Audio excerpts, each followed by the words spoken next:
The noon sun beat down mercilessly on the weathered wooden church, its rays turning the red dust into a shimmering haze that danced above Main Street.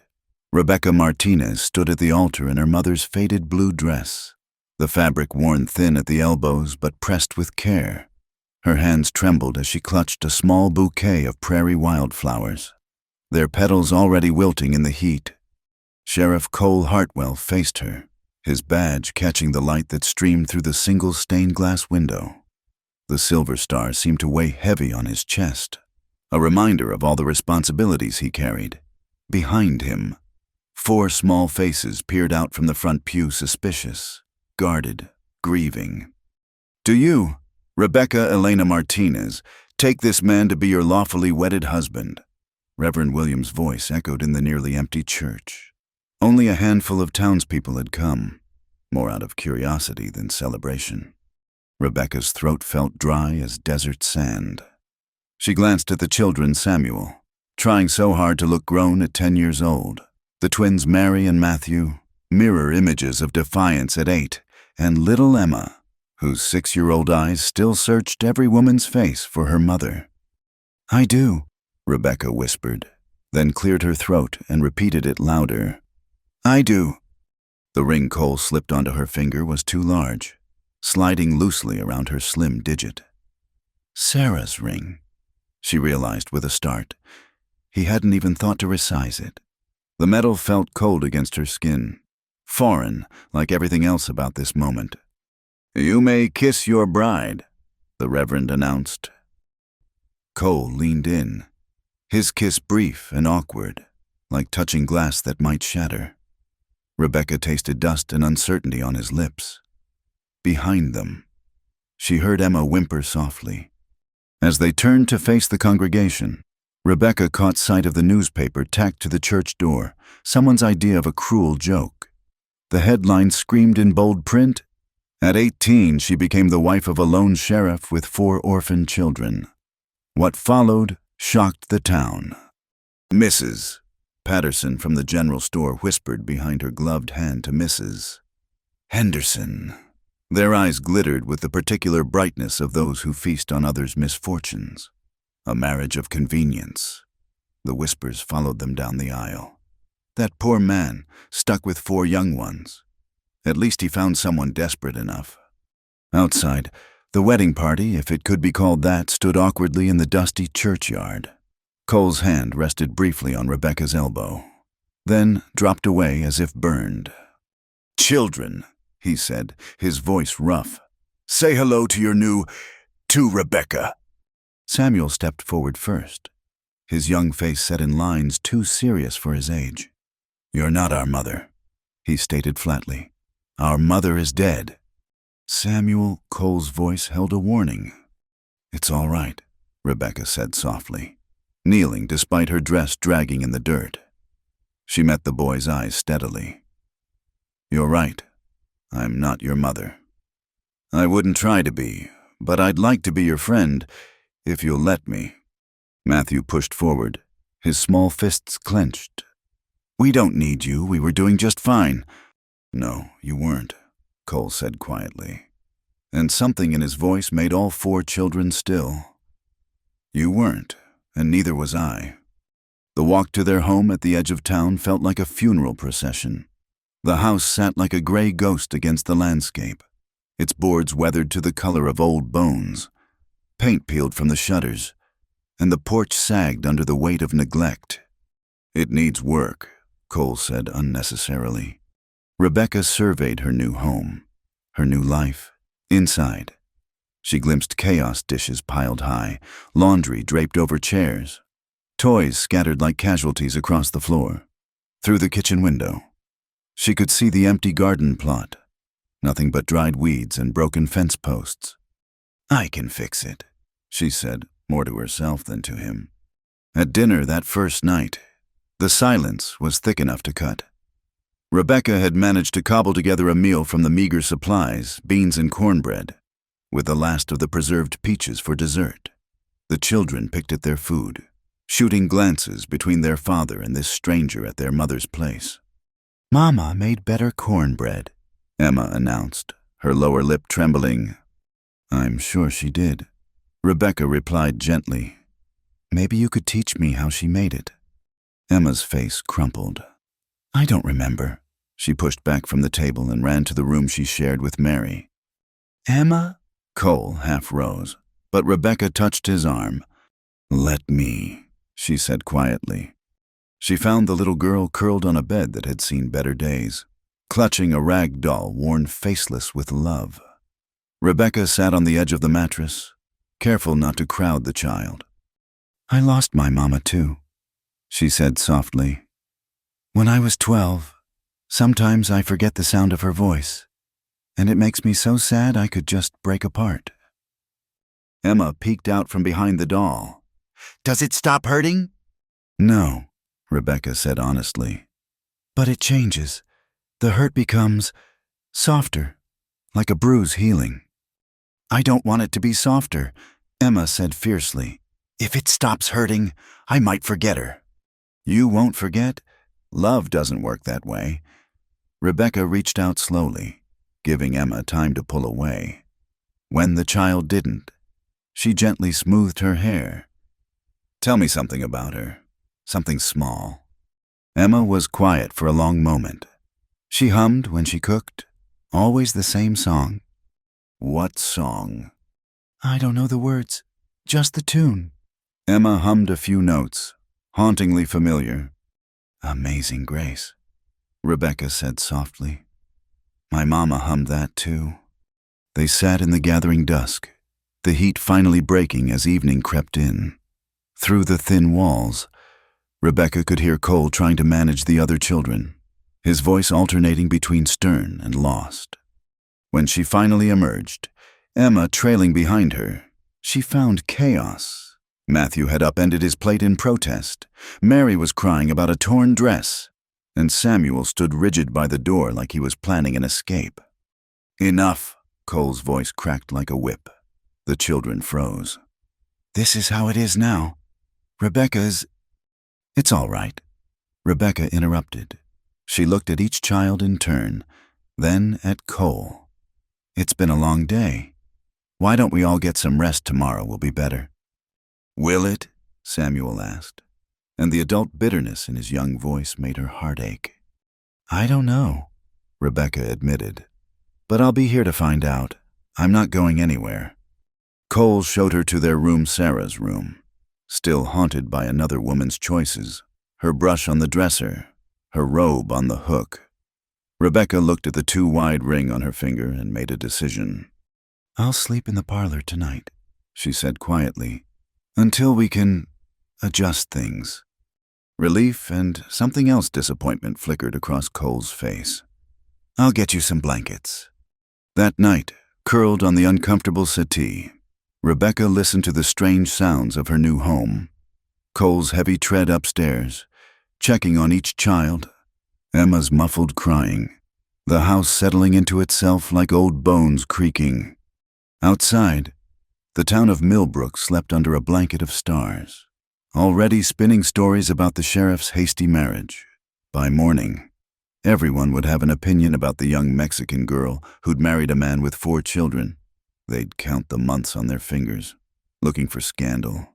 They'd watch and wait and judge. But inside the gray house at the end of Main Street, Rebecca Martinez, now Rebecca Hartwell, made her own vow. Not the one she'd spoken in church, but a quieter, fiercer promise. She would make this work. She would win these children's trust. She would turn this house of grief into a home. The ring slipped on her finger as she adjusted her position. Too large, too loose, like everything else in this new life. It didn't quite fit. Not yet.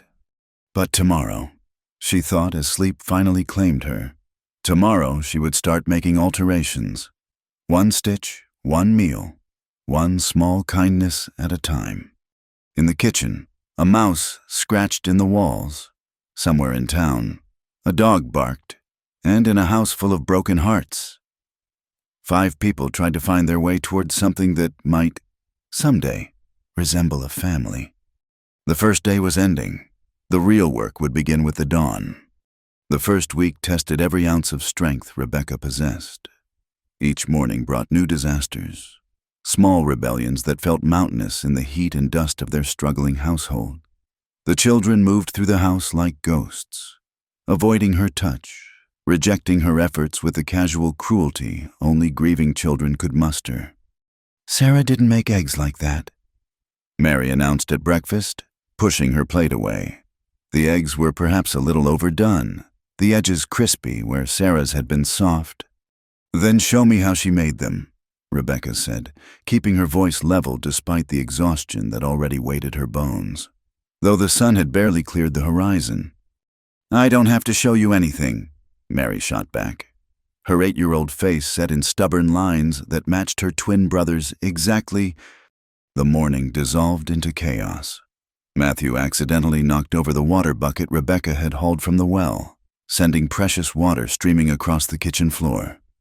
Samuel disappeared to the stables, claiming the horses needed tending, though Rebecca suspected he simply couldn't bear to watch another woman in his mother's kitchen. Emma sat in the corner, clutching her faceless doll and humming that same mournful tune.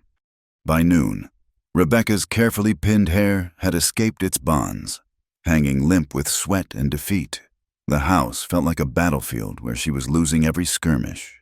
She'd found 3 loads of laundry hidden behind doors, discovered the pantry was nearly bare save for Weevily flour and questionable preserved goods, and realized the well was showing signs of running low, a dangerous prospect with the dry season approaching.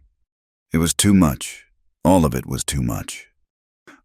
Rebecca found herself in the pantry, door closed, pressing her palms against her eyes to hold back tears that threatened to spill.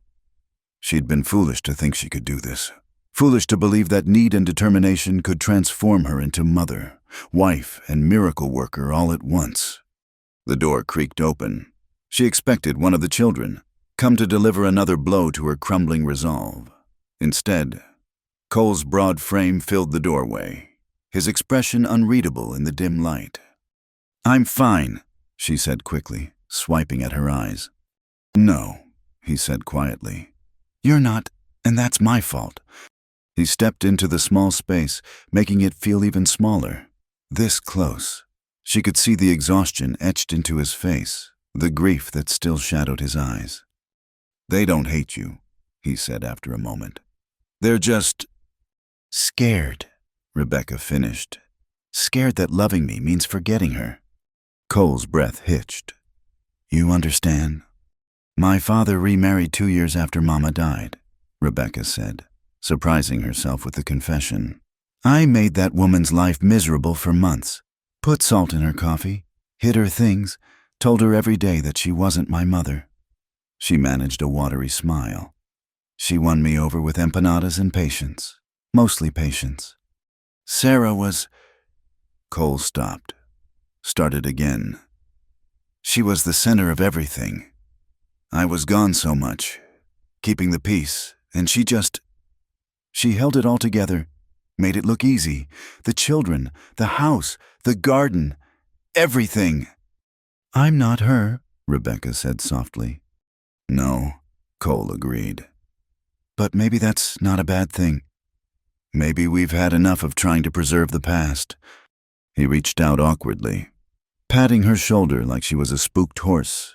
The gesture was so unexpected, so earnestly clumsy, that Rebecca found herself laughing a sound somewhere between hysteria and relief.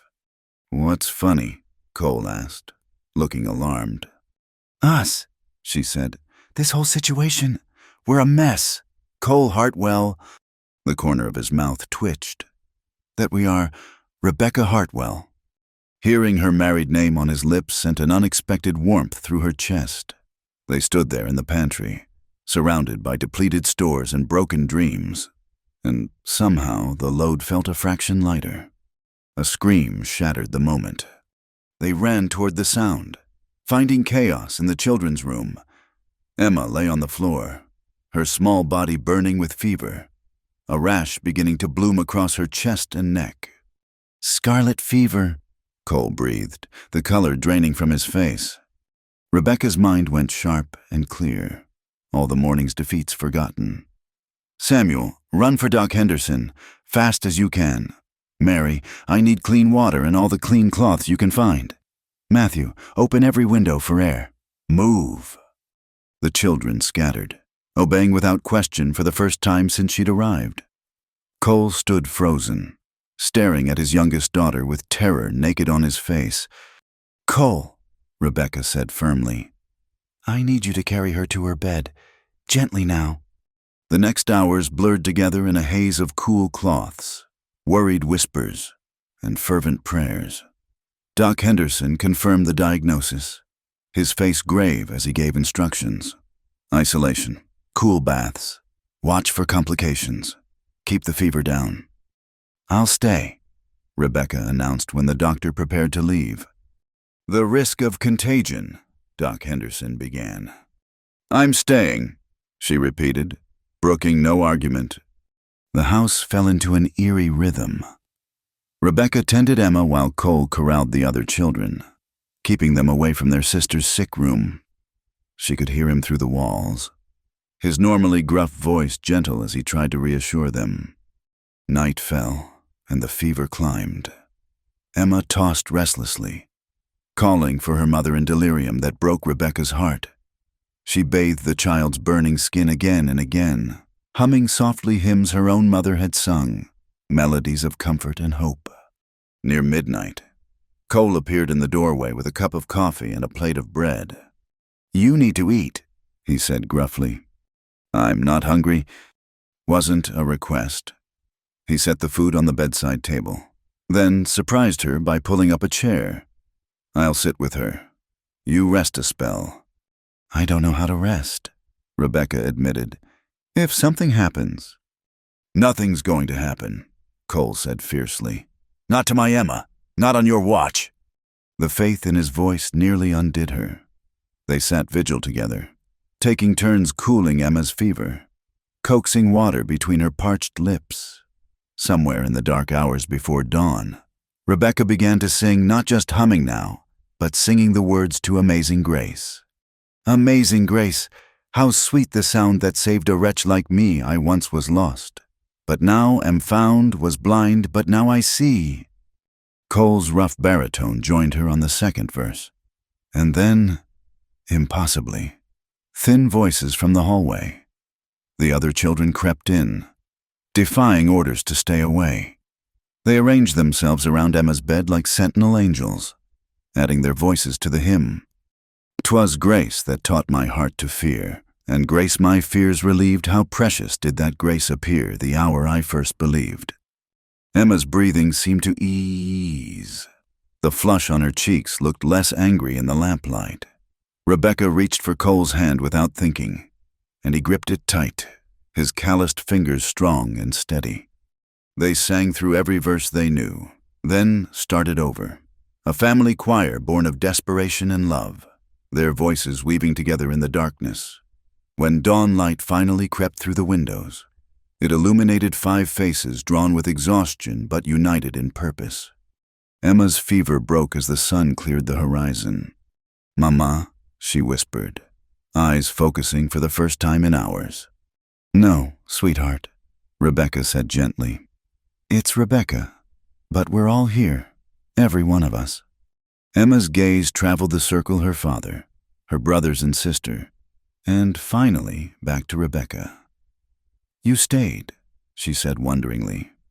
I told you I wasn't going anywhere, Rebecca replied, smoothing the child's damp hair. We all stayed, Samuel added quietly, for the first time since the wedding. He looked at Rebecca without hostility. We were scared. So was I, Rebecca admitted. But we're less scared together than apart. Doc Henderson pronounced Emma out of immediate danger by noon. Though recovery would take time, the house exhaled collectively, tension easing from walls and floorboards. The other children were allowed brief visits with their sister, bringing her water, her favorite doll, small treasures to speed healing. That evening, as Rebecca finally emerged from the sick room, she found a surprise in the kitchen. Mary stood at the stove, carefully tending a pot. I'm making soup, the girl announced.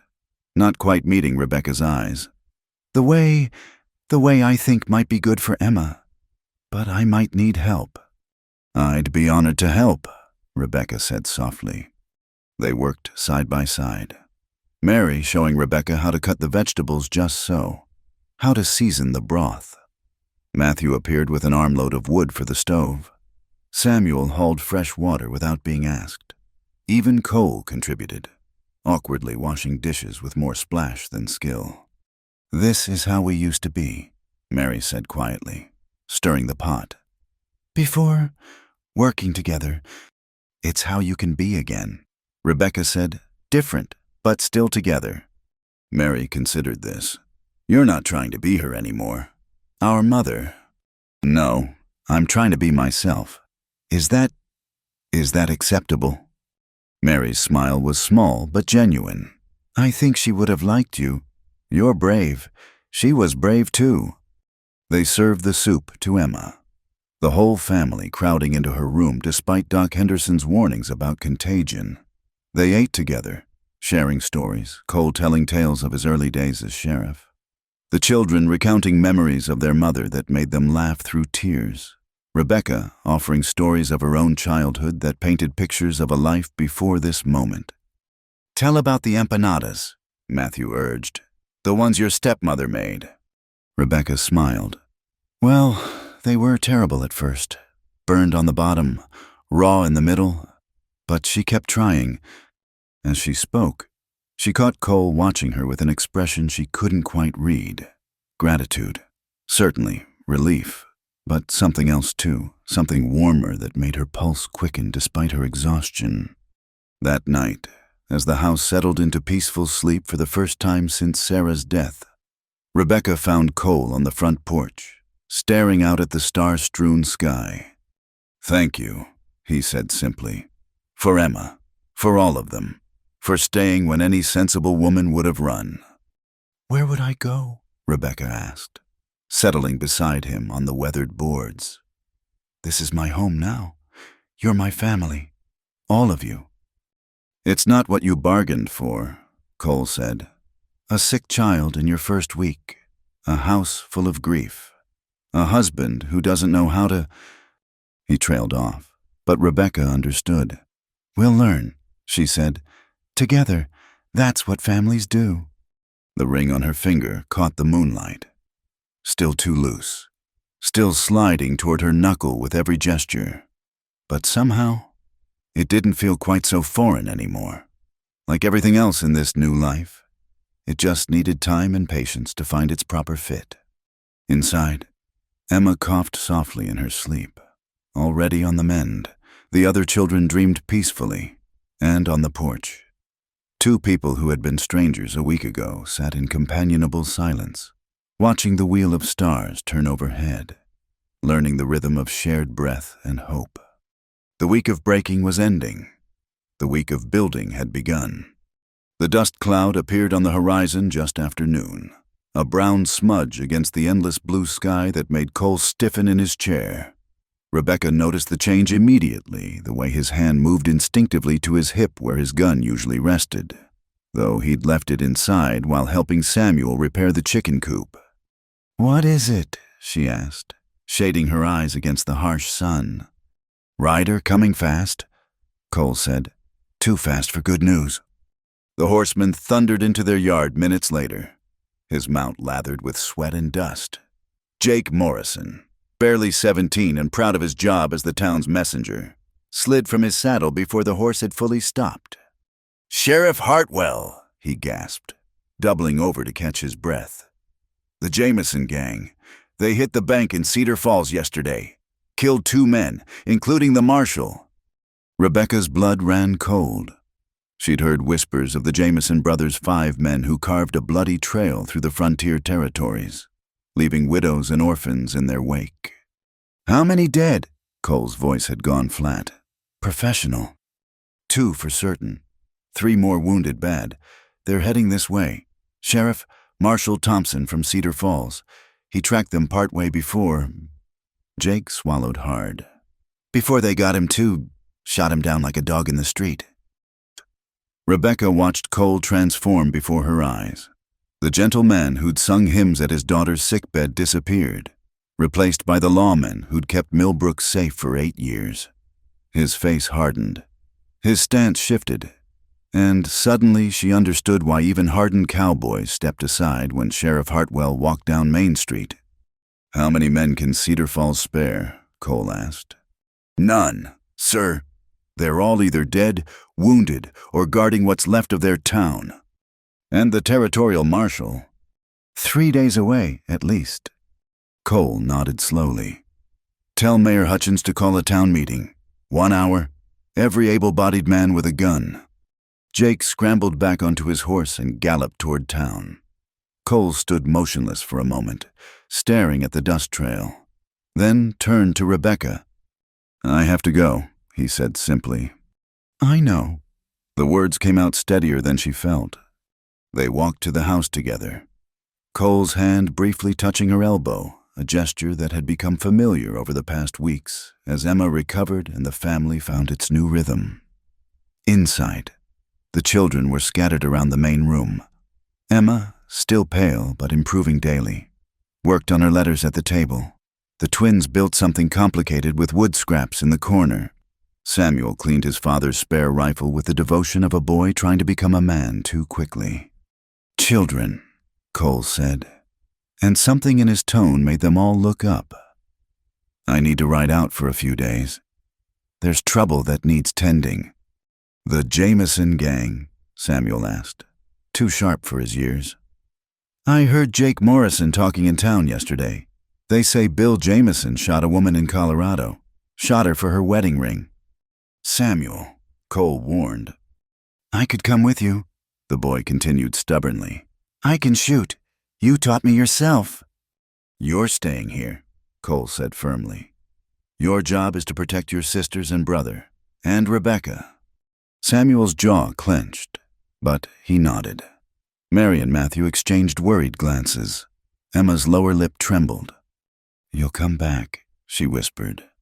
Cole crossed to his youngest, kneeling beside her chair.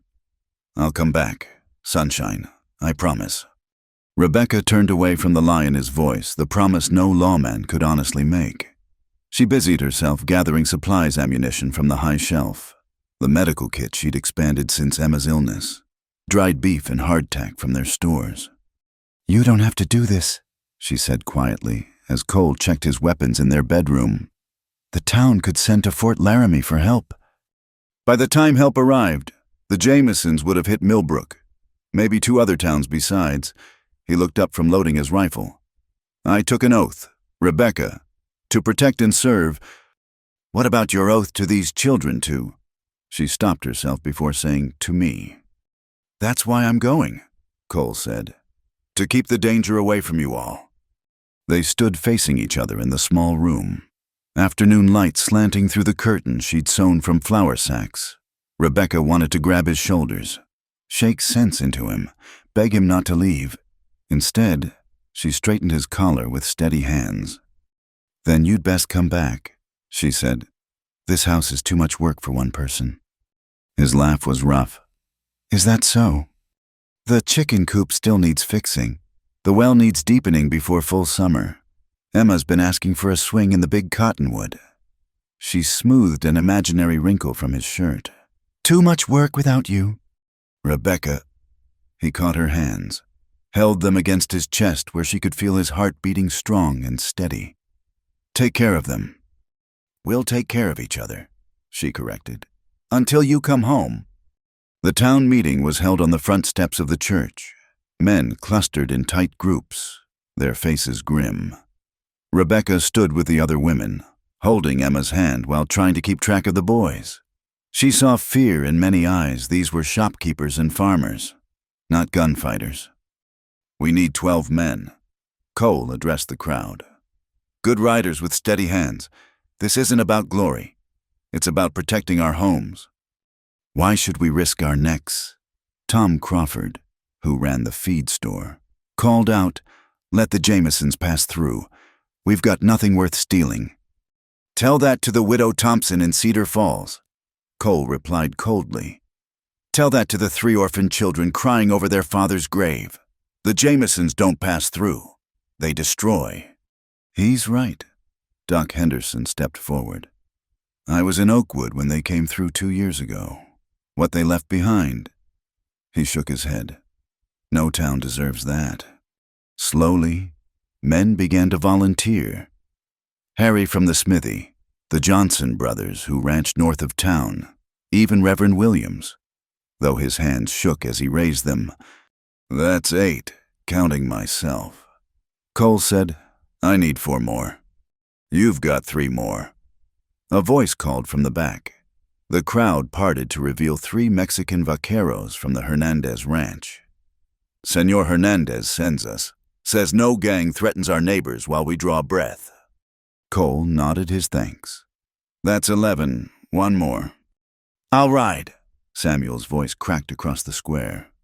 "No," Cole and Rebecca said simultaneously. "I'm not asking." Samuel stood straighter. "I'm 10 years old. Pa, David Tucker's only 2 years older and he's been helping his father guard their herd for months." "This isn't about guarding cattle, son." "I know what it's about." Samuel's young face was fierce. "It's about protecting what matters. That's what you taught me. Family, town, honor." Cole looked physically pained. Rebecca stepped forward, placing a gentle hand on Samuel's shoulder. "Your father needs to know we're safe," she said quietly. "That's your job. The hardest job. Waiting, watching, being ready if trouble comes this way." Samuel's shoulders slumped, but he nodded. In the end, Jake Morrison himself volunteered to be the 12th man, young and eager to prove himself as more than just a messenger. The posse gathered their mounts and supplies while the women prepared food and checked weapons. Rebecca found herself standing with the other wives, a sisterhood she'd never expected to join. Mrs. Henderson pressed a small flask into her hands. "Whiskey," she said quietly, "for cleaning wounds or steadying nerves." "Thank you," Rebecca managed. "First time is always hardest." "Mrs." Patterson added, her usual gossip's gleam replaced by genuine sympathy. Watching them ride off, not knowing. But Cole's smart, careful. He'll bring them all home. As the sun tilted toward the horizon, painting the sky in shades of gold and crimson, the posse assembled on Main Street. Cole sat tall on his horse, badge glinting, rifle across his saddle. He looked every inch the lawman, competent and deadly. But when his eyes found Rebecca in the crowd, she saw the man beneath husband, father, protector. He touched the brim of his hat to her, a gesture so simple and eloquent it made her throat tight. "We'll hold position at Miller's Creek," he announced to the crowd. "That's the only water for 30 miles. If the Jamesons are heading this way, they'll have to stop there." He looked at his deputies.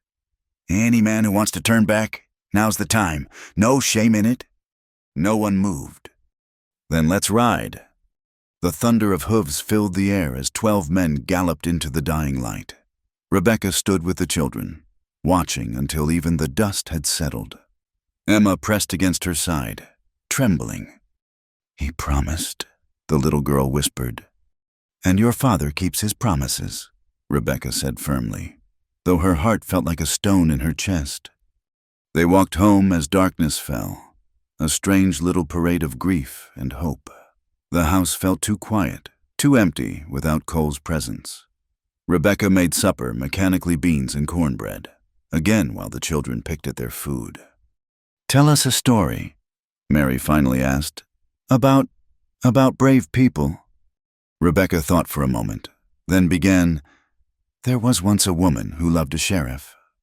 She spun a tale of courage and cleverness, of good triumphing over evil, of families reunited against all odds. The children listened with desperate attention, needing the comfort of the story when reality had turned uncertain. Later, after she'd tucked them all into bed, even Samuel, who usually insisted he was too old, Rebecca stood on the front porch where she and Cole had sat that night after Emma's fever broke. The stars wheeled overhead. Indifferent to human struggles, She thought of the Jameson gang, 5 men who chose violence and greed over honest work. She thought of 12 men riding through darkness to stop them. She thought of Cole's promise to Emma, the weight of his badge, the way his heartbeat had felt beneath her palms. "Come back," she whispered to the night. "Come back to us." In the distance, a coyote howled, lonely and wild. Rebecca wrapped her shawl tighter and went inside to wait, to watch, to hold the fort of home until their defender returned. The real test of her marriage had begun, not in learning to manage a household or win over grieving children, but in this sending the man she was learning to love into danger and finding the strength to believe he'd return. The house settled around her with familiar creaks and sighs. In their beds, the children slept fitfully, and Rebecca kept vigil, the sheriff's wife now in truth, waiting for the dawn and whatever news it might bring. 3 days passed in agonizing slowness. Rebecca moved through the hours like a sleepwalker, maintaining routines for the children's sake while her heart remained fixed on the horizon. Every hoofbeat made her freeze, every dust cloud sent her running to the window. The town held its collective breath, waiting for news that refused to come. On the 4th morning, chaos arrived in an unexpected form. "Riders coming!" Samuel shouted from his post by the front window. He'd barely slept, keeping watch with the dedication of a boy trying to fill his father's boots. Rebecca rushed outside, hope and dread warring in her chest. But instead of Cole's familiar silhouette, she saw an elegant carriage approaching, incongruous as a peacock in a chicken yard. The matched gray horses pranced delicately, avoiding the worst of the ruts, while the driver maintained his dignity despite the dust coating his formal livery. The carriage door opened before it had fully stopped, and out stepped a woman who made Rebecca acutely aware of her patched dress and work-worn hands. Dressed in traveling clothes that probably cost more than the Hartwell family spent in a year. She was everything Rebecca wasn't: polished, refined, emanating wealth and privilege. "Where are my sister's children?" the woman demanded without preamble. Rebecca's stomach dropped. This could only be Eleanor Whitmore, Sarah's sister from San Francisco, the one Cole had mentioned only once, his face tight with old arguments. "Mrs. Whitmore," Rebecca ventured. Eleanor's gaze swept over her dismissively. "You must be the new wife. How practical of Cole." She pressed a lace handkerchief to her nose as if the frontier itself offended her sensibilities. "I'll see the children now." Aunt Eleanor, Emma, appeared in the doorway, her face lighting up before uncertainty crept in. She hadn't seen her aunt since she was barely 4. "Emma, darling," Eleanor swooped forward, enveloping the child in perfume and silk. "How you've grown, and in such—" Her gaze traveled the weathered house. "Conditions." The other children emerged cautiously. Mary and Matthew hung back, but Samuel stepped forward with careful politeness. "Aunt Eleanor, Father isn't here right now." "So I gathered from the armed boy playing sentry," Eleanor said dryly. "Where is Cole?" "There was trouble," Rebecca said carefully. "The Jameson gang?" "Of course there was trouble. There's always trouble in these forsaken places." Eleanor's perfectly gloved hands clenched. "Which is exactly why I've come." She produced a leather portfolio from the carriage, extracting papers with an official seal. "I've consulted with my attorneys in San Francisco. Given the dangerous conditions here, the recent change in the children's circumstances, and Cole's apparent inability to provide a stable home—" "Now wait just a minute," Rebecca interrupted. "I'm petitioning for custody of my sister's children," Eleanor continued as if Rebecca hadn't spoken. "They deserve better than this. Education, culture, safety, things I can provide and you clearly cannot." The words hit Rebecca like physical blows. She looked at the children, saw confusion and fear replacing their initial joy at seeing their aunt. "You can't just take us," Samuel said, his voice cracking. "We live here. This is our home." "This is a shack at the edge of nowhere," Eleanor corrected. Your mother would be appalled to see you living like this, barefoot, half wild, with a barely adult girl playing at being your mother while your father rides off to get himself killed. Don't talk about Rebecca that way, Matthew burst out, surprising everyone. She stayed with Emma when she was sick. She takes care of us. I'm sure she does her best. Eleanor's tone suggested otherwise. But her best isn't good enough. Look at this place. Look at yourselves. When did you last have new clothes, proper schooling, a meal that wasn't beans and cornbread? Rebecca felt each criticism like a knife. Because Eleanor wasn't entirely wrong. The house was shabby. The children did need new clothes. Their meals were simple and repetitive. But we have love, Emma said quietly. Rebecca loves us. Eleanor's expression softened momentarily. Love doesn't feed you, darling. Love doesn't educate you or give you opportunities. Love doesn't keep you safe when outlaws threaten your town. A knock at the door interrupted what Rebecca might have said. Mrs. Patterson entered without waiting for permission, followed by a severe-looking woman in a brown traveling suit. Mrs. Caldwell. The woman introduced herself. Territorial Child Welfare Inspector. I received an urgent telegram about children in potentially dangerous circumstances. Rebecca's heart sank. Eleanor had come prepared, using the very crisis that had taken Cole away as ammunition against them. Thank you for responding so quickly, Eleanor said smoothly. As you can see, the situation is quite dire. The father absent, facing armed criminals. The stepmother barely more than a child herself. The home clearly inadequate. Mrs. Caldwell produced a notebook, beginning what felt like an interrogation. How old was Rebecca? 18. How long had she been married? Just over a month. Previous experience with children? None. Formally, education basic. From the mission school. Financial stability.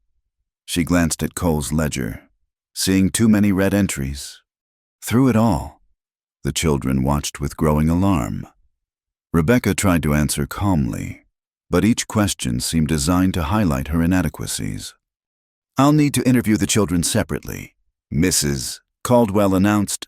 Standard procedure. No, Emma clung to Rebecca's skirt. Don't take us away. No one's taking you anywhere just yet, Mrs. Caldwell said, though her tone suggested otherwise. Samuel, your eldest. We'll start with you. The next hour was torture. Each child was questioned alone while Rebecca waited outside. Eleanor's presence a constant reminder of everything she couldn't provide.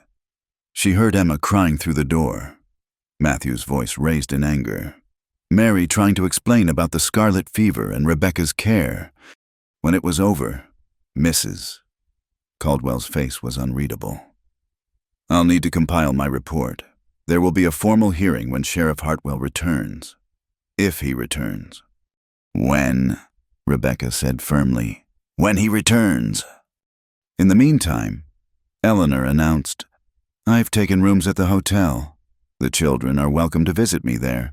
I have gifts from San Francisco, new clothes, books. Bribes, Rebecca said quietly. Eleanor's eyes flashed. Necessities. Things their mother would have provided if she'd lived. Things they deserve. After the woman left, the house felt smaller, shabbier. The children huddled together, confusion and fear palpable. She can't really take us, can she? Mary asked. Rebecca pulled them all close, feeling the weight of responsibility crushing her chest. Not if we fight it. We're a family. Families stick together. But that night, as she lay sleepless on the settee, still unable to claim the marriage bed without cold doubt crept in. What if Eleanor was right? What if love wasn't enough? What if the children would be better off with proper schooling, nice clothes, safety from frontier violence? The next days brought a parade of investigations. Mrs.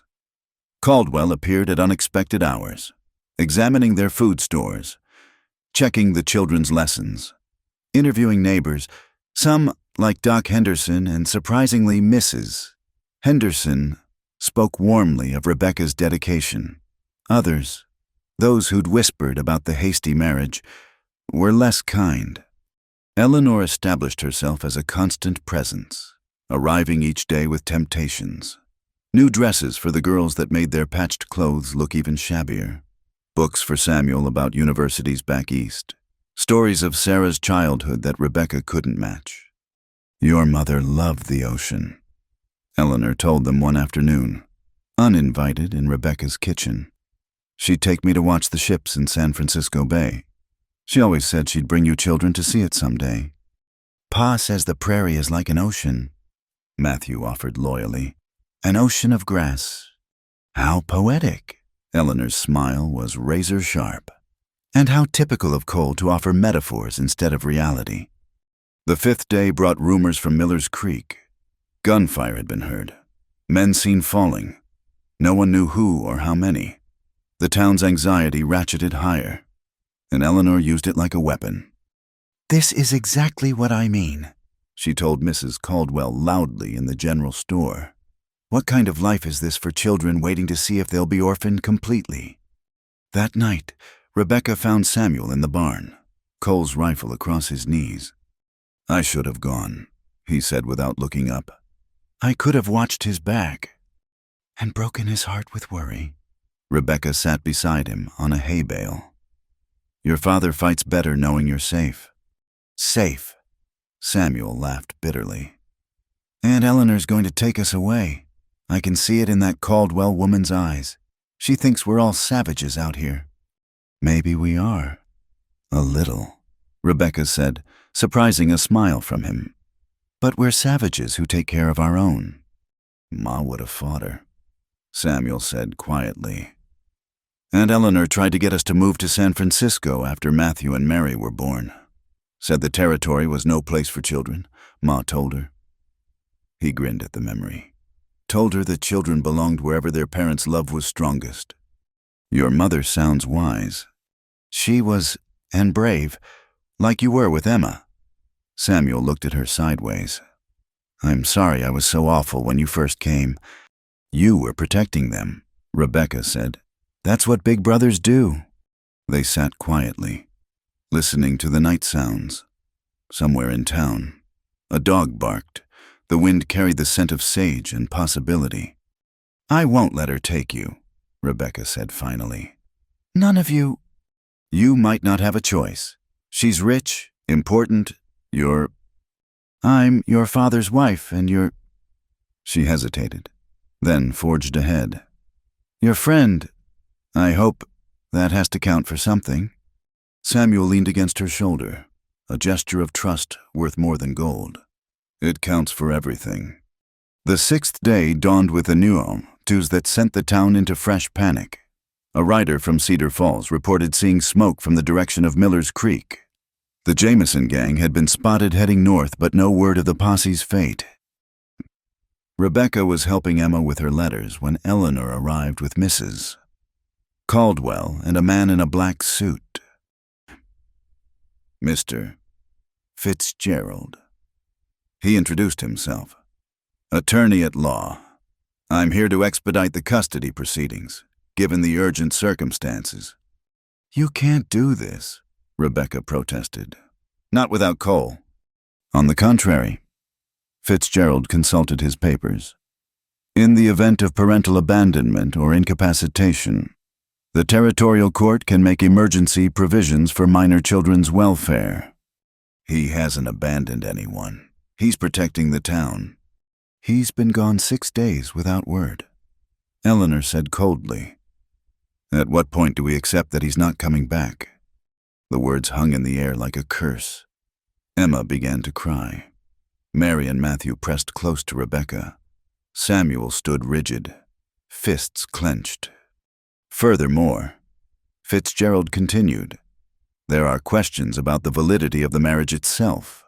A hurried ceremony, a significant age difference, no proper courtship period. It suggests an arrangement of convenience rather than a legitimate union." "How dare you!" Rebecca's voice shook with rage. "How dare you come into our home and—" The thunder of hooves cut her off. Everyone froze. then rushed to the windows. A lone rider approached, slumped in his saddle, horse laboring. It was Jake Morrison, blood staining his shirt. Rebecca ran outside, catching him as he half fell from his mount. "Jake, what happened? Where's Cole?" "Ambush," Jake gasped. "At the creek. We got 4 of them, but sheriff's hit. Bad. They're bringing him, but—" He coughed, specks of red on his lips. "Wanted to warn you, in case—" The world tilted. Rebecca heard the children crying. Eleanor's sharp intake of breath. Mrs. Caldwell scribbling in her notebook.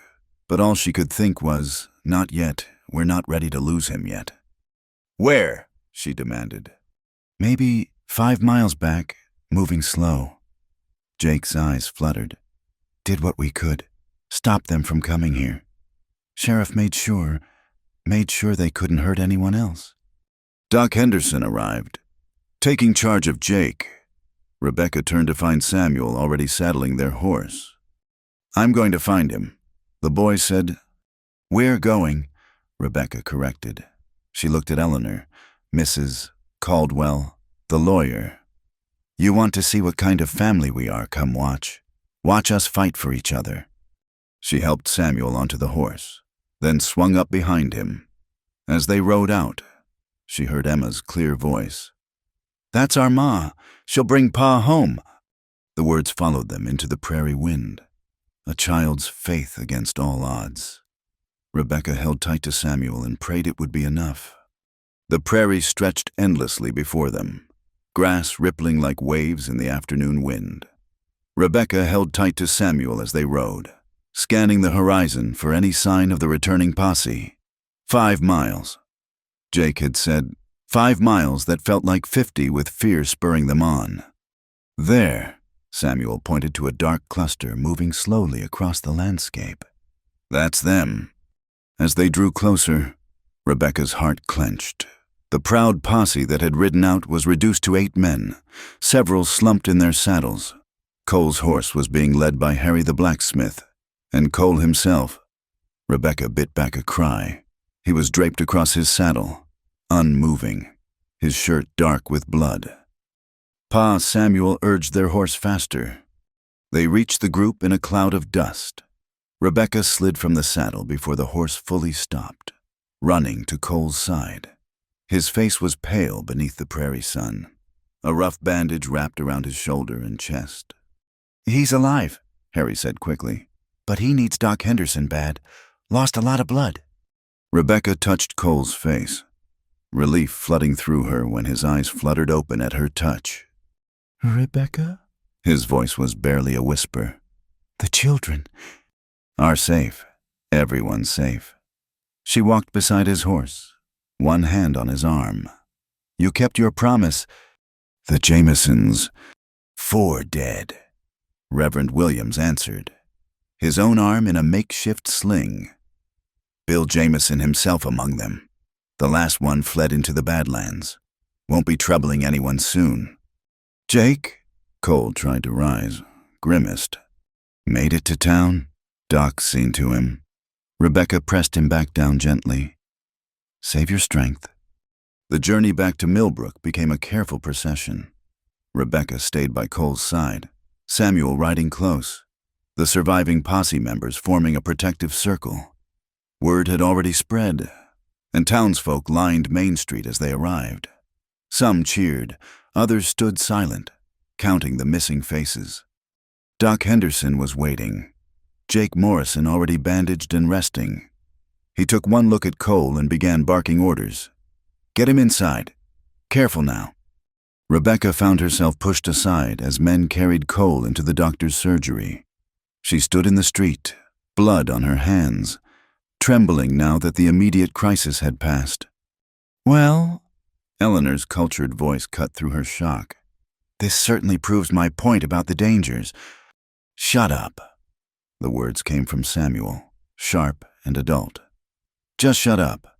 And Eleanor, my father almost died protecting everyone, including you. If you can't respect that, then leave." Eleanor's mouth opened and closed soundlessly. Mrs. Caldwell scribbled furiously in her notebook.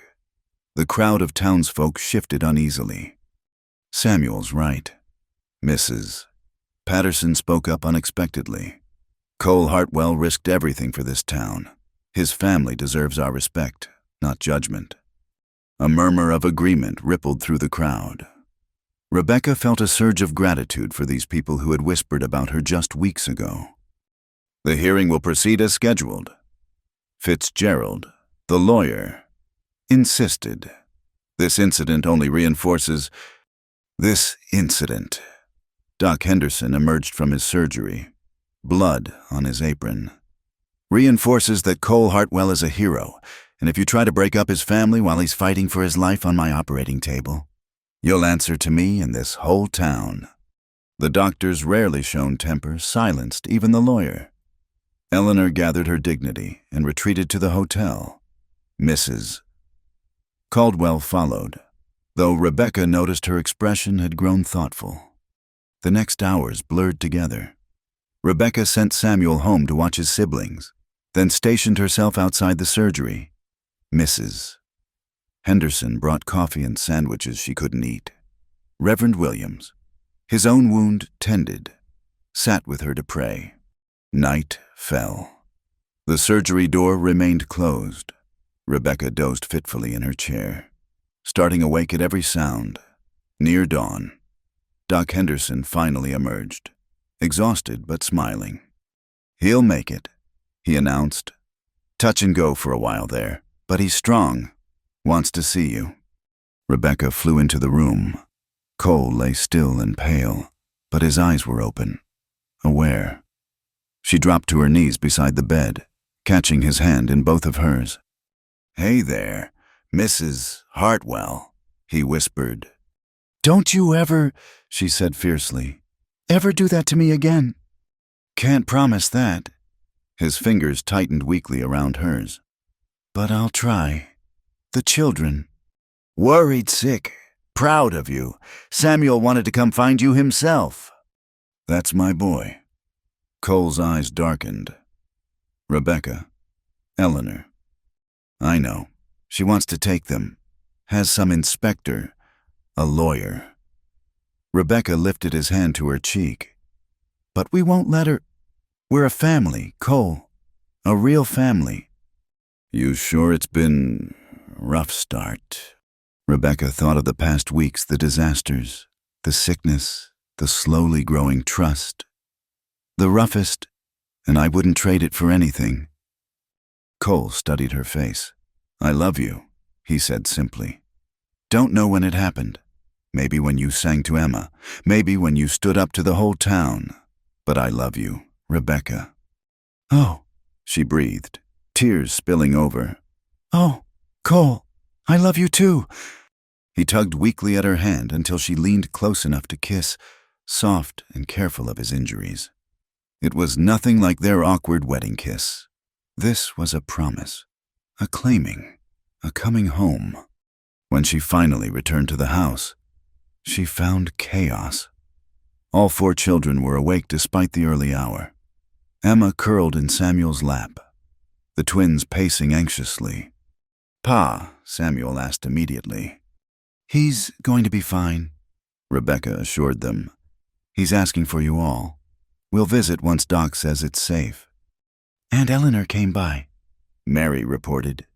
"Said we should pack our things. Said the hearing's tomorrow whether Pa can be there or not." "She said you're not really our mother," Matthew added angrily. "Said the marriage doesn't count." Rebecca gathered them all close. "Listen to me, all of you. Tomorrow, people are going to say things about our family. They might say I'm too young, or that I can't provide for you properly, or that you'd be better off somewhere else. And maybe some of that's true. Maybe I am young. Maybe we don't have fancy things.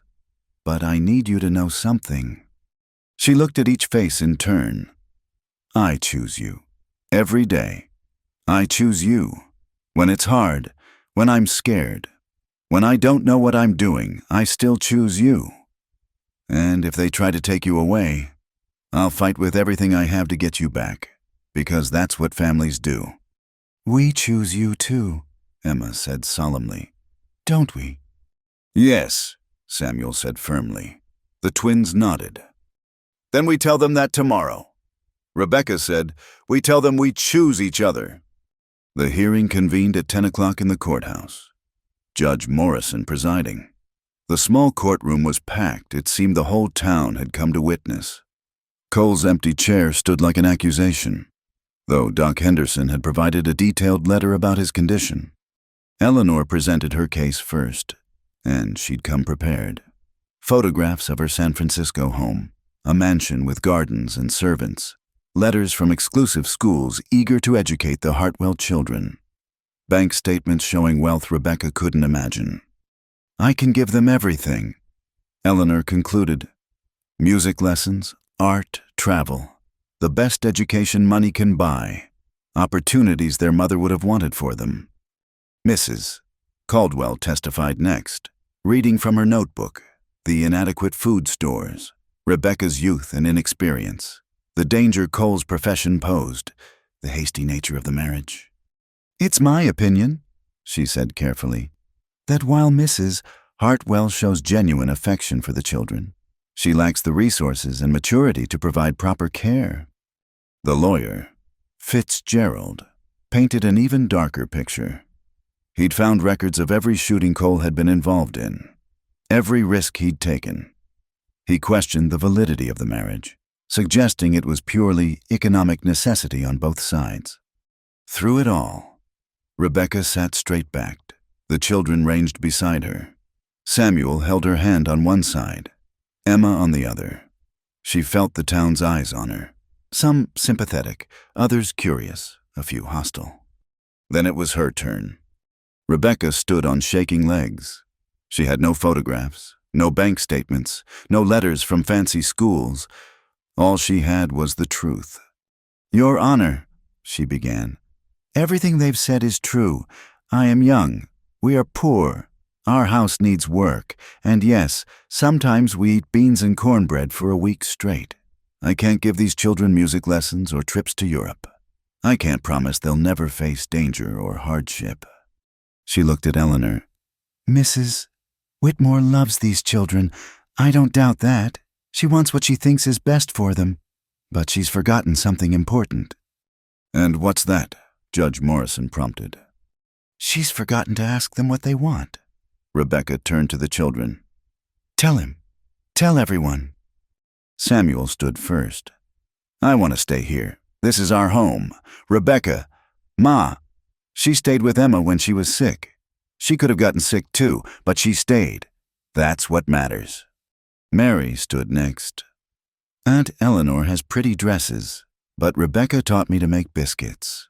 Real biscuits. The kind that make you feel better when you're sad. She tells the best stories, Matthew added. And she never gets mad when I track mud in the house? Well, not too mad. Emma wiggled free from her chair and ran to Rebecca, wrapping her arms around her legs. She's our mama now. She chose us and we chose her. Families choose each other. A murmur ran through the courtroom. Judge Morrison looked thoughtful. If I may, Your Honor. Doc Henderson stood. I'd like to speak to the character of this family. Proceed. I've been doctoring in Millbrook for 15 years. I watched Sarah Hartwell die, watched Cole try to hold his family together alone. When Rebecca Martinez married him, I thought what everyone thought: too young, too fast, convenience, not love. He looked around the room. I was wrong. I've seen that girl turn into a woman these past weeks. Seen her fight scarlet fever with nothing but cool cloths and determination. Seen her hold this family together while Cole risked his life for all of us. That's not convenience. That's love. Love doesn't pay for shoes, Eleanor said sharply. No, Mrs. Henderson stood up. But this town can help with shoes and clothes and whatever else these children need. Because that's what communities do for families who give so much. One by one, people stood to speak. Harry the blacksmith, offering to teach Samuel his trade. Mrs. Patterson, promising credit at the store. Reverend Williams, speaking of grace and second chances. Even some who'd gossiped before now offered support. Judge Morrison raised his hand for silence. Mrs. Caldwell, you've observed this family closely. Do you have anything to add? The inspector stood slowly. Your Honor, when I arrived, I saw what I expected to see. A girl too young, a situation too hard, children at risk, but... She glanced at her notebook, then set it aside. I also saw a girl become a mother by choice. I saw children learn that love isn't about blood. It's about showing up. I saw a community rally around a family in need. She looked directly at Eleanor. Yes, you could give them material advantages, but they already have what money can't buy, a home where they're loved for who they are, not who they might become.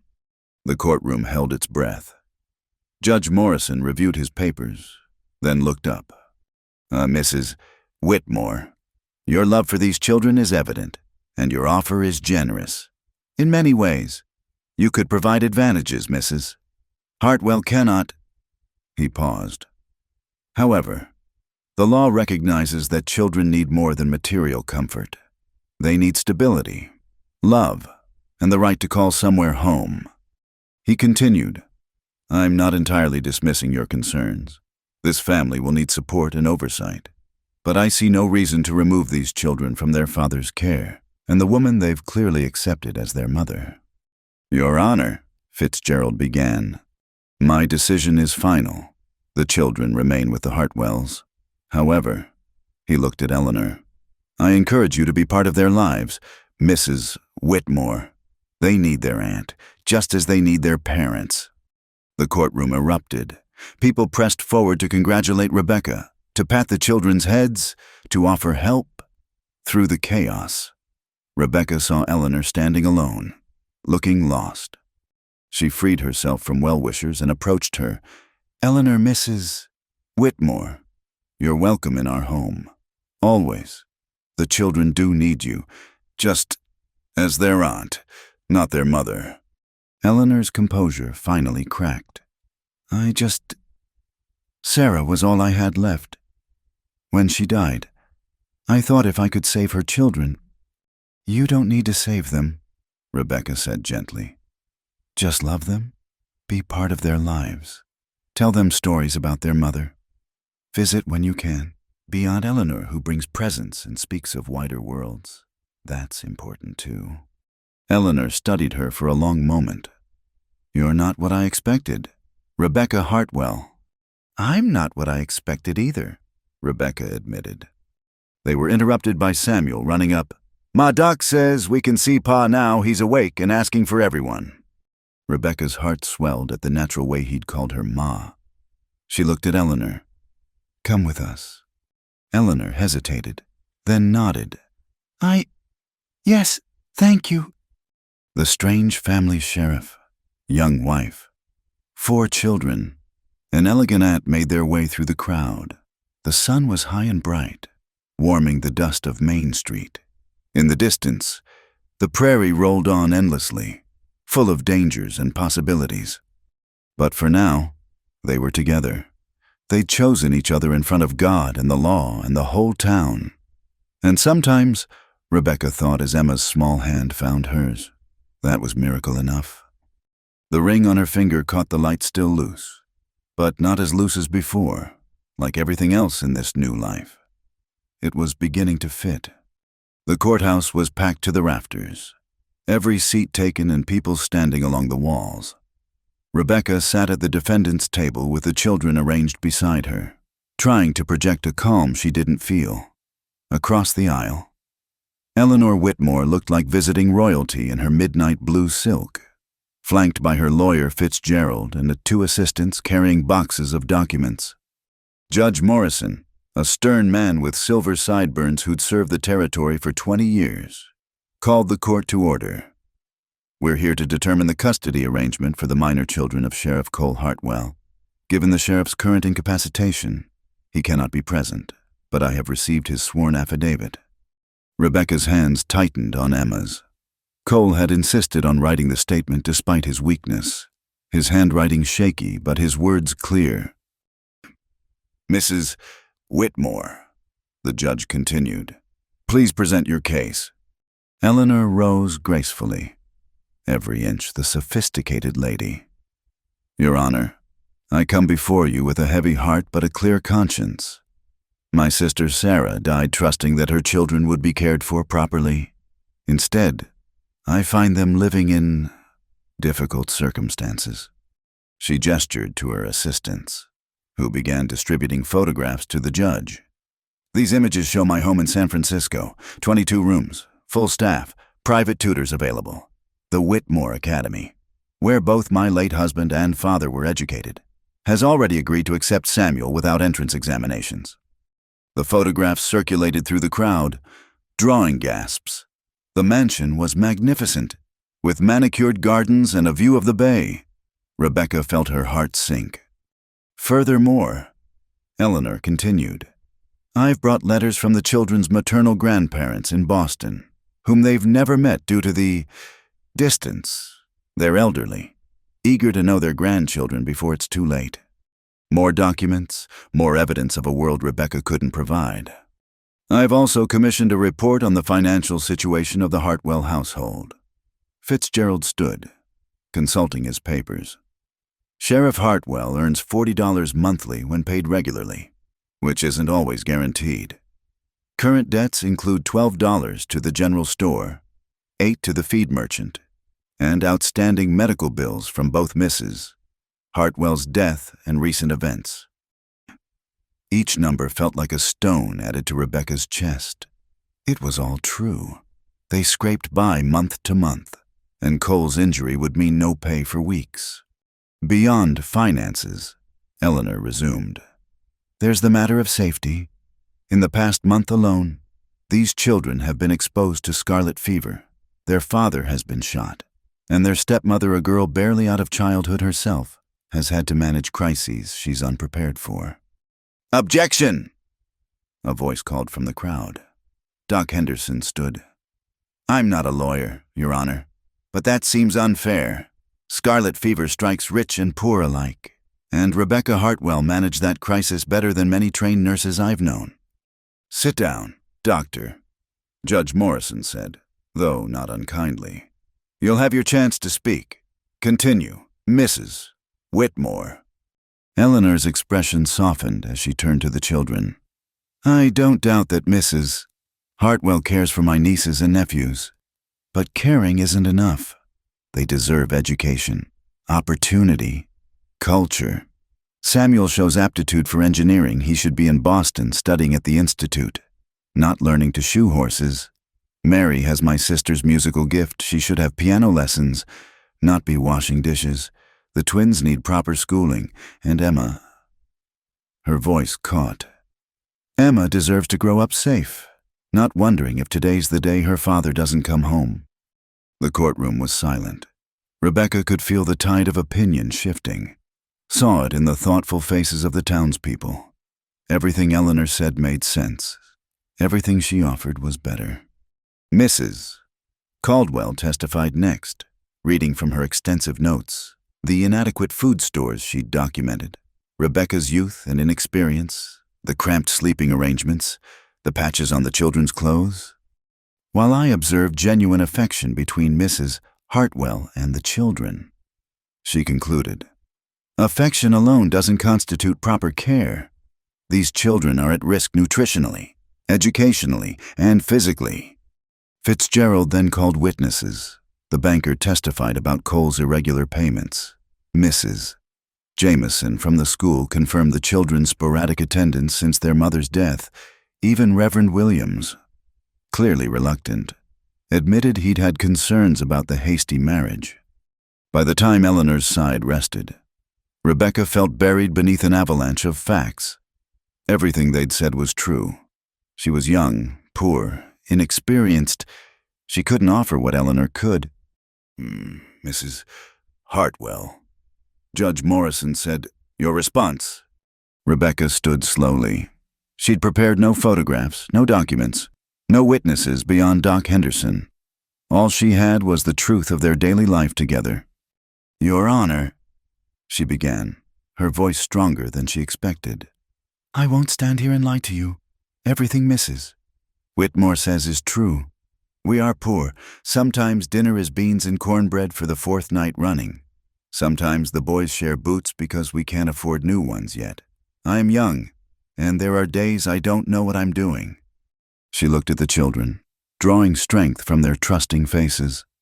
"But I'd like to tell you what else is true. When Emma had scarlet fever, I didn't sleep for 3 days.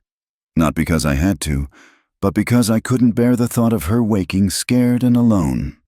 When Mary came to me crying because she'd started her monthly courses and didn't understand, I held her and explained what her mother would have, even though my own face was red as fire." A ripple of understanding passed through the women in the crowd. "When Matthew punched Jimmy Morrison for calling me names I can't repeat in court, I didn't punish him. I explained that defending family is noble. But there are better ways than fists. When Samuel tried to take his father's place and carry burdens too heavy for his shoulders, I reminded him that needing help isn't weakness." Rebecca's voice grew stronger. "Mrs. Whitmore, you talk about education. Do you know that Samuel reads to his siblings every night, that Mary teaches Emma her letters while I'm cooking, that Matthew can already figure sums faster than me because his brother drills him? They educate each other, because that's what family does." "Pretty words," Eleanor interrupted. "But I'm not finished," Rebecca said firmly. "You brought grandparents they've never met, relatives who never wrote after Sarah died. I'll tell you about the family they do have. Mrs. Henderson, who pretends she's baking too much and needs help eating it. Doc Henderson, who's been teaching Samuel about medicines on the sly. Harry at the smithy, who's already promised Samuel an apprenticeship. Mrs. Patterson, who sets aside fabric scraps for Mary's sewing practice." People throughout the courtroom nodded, recognizing themselves in her words. "You show pictures of a mansion. I'll tell you about a 2-room house where everyone piles into one bed during thunderstorms, where we sing together while washing dishes, where 'I love you' gets said a dozen times a day because we learned the hard way how fast people can be gone." Rebecca turned to face Eleanor directly. "You say you want what's best for them, but you haven't asked what they want. You haven't seen Matthew's face when he talks about the ranch he'll have someday, right here in Wyoming. You haven't heard Mary planning to teach at the school when she's older, to give back to the town that's given to us. You don't know that Samuel wants to be sheriff like his father, to protect people and make a difference." "Children don't know what they want," Fitzgerald interjected. "That's why adults must decide." "Then let's ask them." Rebecca looked at Judge Morrison. "Please, Your Honor, let them speak." The judge considered, then nodded. "Samuel Hartwell, approach the bench." Samuel stood, shoulders square, trying to look older than his 10 years. "Your Honor, I've been thinking about this a lot. And Eleanor's offer, it's generous. The schools, the opportunities. Part of me wants that, the books, the learning." Rebecca's heart sank. Even Samuel was swayed. "But," Samuel continued, "when Pa was shot, when we didn't know if he'd make it, you know what I thought about not schools or mansions? I thought about how he taught me to whistle, how he let me help fix the roof even though I probably slowed him down. I thought about Rebecca staying up with Emma, about her teaching me to make coffee because she said I was old enough to help with grown-up jobs." His voice cracked, but he pressed on. "Family isn't about what you can give. It's about being there. And Rebecca's been there, every day, even when we were awful to her, even when it was hard. That's worth more than any fancy school." Mary came forward without being called. "Aunt Eleanor, I love you, but you don't understand. You say I should have piano lessons. Rebecca's teaching me to cook, which is music in its own way. You talk about culture. She's teaching us Spanish words, sharing stories from her childhood. That's culture too, just different from yours." Matthew joined his siblings.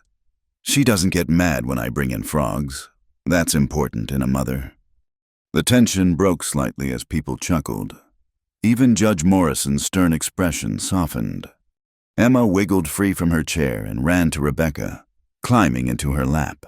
"She sings to me when I'm scared. She smells like bread and sunshine. She's my mama now." The simple declaration hung in the air. Rebecca held Emma close, tears streaming down her face. "Your Honor." Doc Henderson stood again. "I'd like to speak to something Mrs. Whitmore said about safety. She's right, frontier life is dangerous. But those children faced their mother's death with courage because they'd been raised to be strong. They'll face whatever comes the same way, whether it's here or in some mansion where different dangers lurk. The question isn't where they'll be safest, it's where they'll be loved most." "They would be loved in San Francisco," Eleanor said, her composure finally cracking. "They're all I have left of Sarah." "Then be part of their lives here," Rebecca said gently. "Visit, write, send books and stories about the wider world. Be the aunt who opens doors to possibilities, but don't take them from the only home they've known." Judge Morrison called for order as the courtroom buzzed with conversation. He reviewed papers, made notes, his expression unreadable. Finally, he looked up. "This is a difficult case. Mrs. Whitmore presents compelling arguments about the material advantages she could provide. The evidence of financial hardship and physical danger in the Hartwell household is undeniable." Rebecca's heart hammered. The children pressed closer. "However," the judge continued, "the law recognizes that material comfort isn't the sole measure of a suitable home. These children have lost their mother. Their father nearly died protecting this community. To remove them from his care now, from the woman they've clearly accepted as their new mother, would be a cruelty the court cannot endorse." Hope bloomed in Rebecca's chest. "But," Judge Morrison raised a hand, "I share some of Mrs. Whitmore's concerns. Therefore, my ruling is this: the children remain with Sheriff and Mrs. Hartwell under the following conditions." He listed them: monthly visits from Mrs. Caldwell to ensure adequate care, financial oversight from the bank to manage debts, mandatory school attendance for all children, and in Mrs. Whitmore, you clearly love these children. I'm appointing you a secondary guardian, with visitation rights and the authority to provide supplemental support for their education and needs. The children should know their mother's family, but not at the cost of losing their fathers. The courtroom erupted. Some cheered, others argued. Rebecca sat stunned, hardly daring to believe it was over. They'd won, not completely, not without conditions, but they'd won. Through the chaos, she saw Eleanor standing alone, tears on her perfect cheeks, without hesitation. Rebecca crossed to her. "I meant what I said. Your family, be part of their lives, please. They need to know about Sarah, about that whole side of themselves. Just let them do it here, where they're home." Eleanor studied her for a long moment. "You really do love them?" "With everything I have." "Sarah would have liked you," Eleanor said softly. "I didn't want to see it, but she would have chosen you too." They stood awkwardly, two women who loved the same children in different ways. Then Emma tugged on Eleanor's skirt. "Aunt Eleanor, will you really send books? I like books about horses." Eleanor knelt, heedless of her fine dress on the dusty floor. "I'll send you all the horse books in San Francisco. And would you like to learn about your mother? I have so many stories." "Yes, please," Emma said solemnly. "But you have to visit to tell them. That's the rule." "Then I'll visit," Eleanor promised. As they prepared to leave, half the town seemed to want to shake Rebecca's hand or promise support. Mrs. Patterson announced loudly that credit at the store would be extended indefinitely. Harry promised that apprenticeship for Samuel, the banker. Perhaps feeling guilty about his testimony, mentioned possible arrangements for the debt. Walking home, the children chattering excitedly about the outcome, Rebecca marveled at how different this journey felt from her first walk as Cole's wife. Then, she'd been a stranger forcing herself into a broken family. Now, she was surrounded by children who called her Ma, supported by a community that had claimed them, connected to an extended family that would enrich rather than divide them. "We need to tell Pa," Samuel said. "He'll want to know everything." "He'll be proud," Rebecca said. "Of all of you, you spoke from your hearts." "You taught us that," Mary said simply. At Doc Henderson's office, they found Cole awake, anxiously waiting. His face transformed as they poured through the door, all talking at once about the hearing. "One at a time." He laughed, then winced as it pulled at his wounds. "Rebecca, tell me." She sat on the edge of his bed, their children clustered around. "We're staying together, all of us, Eleanor too, in a way." Cole's hand found hers, wedding ring clicking against wedding ring. His had been resized smaller, hers now fit perfectly. "Then we won," he said simply. "We won," Rebecca agreed. Outside, the sun was setting over Millbrook, painting the sky in shades of gold and rose. Tomorrow would bring new challenges, debts to manage, wounds to heal, relationships to build. But tonight, a family forged by choice rather than blood crowded into a small medical office, complete and whole and home.